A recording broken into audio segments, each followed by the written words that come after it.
সঠিক সংবাদ ও তথ্য প্রচারের মাধ্যমে রাষ্ট্রকে এগিয়ে নিতে সাংবাদিকরা সবচেয়ে বেশি ভূমিকা পালন করে বলে মন্তব্য করেছেন জাতীয় সংসদের হুইপ ও নাটোর ২ আসনের সংসদ সদস্য অ্যাডভোকেট এম রুহুল কুদ্দুস তালুকদার দুলু।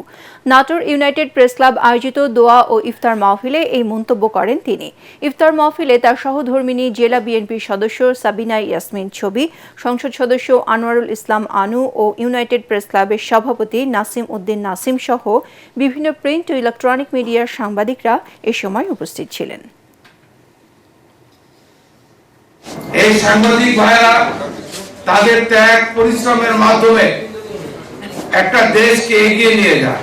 পার্লামেন্টে আপনাদের মহাকহতা এবং নব এবং ঐক্যবোধ বাস্তবায়ন করার জন্য যা যা দরকার আমি একজন আপনাদের সংসদ সদস্য হিসাবে আমি প্রতিশ্রুতি দিচ্ছি, আমি আমার সাংবাদিক ভাইদের জন্য সমস্ত কিছু করবো ইনশাআল্লাহ।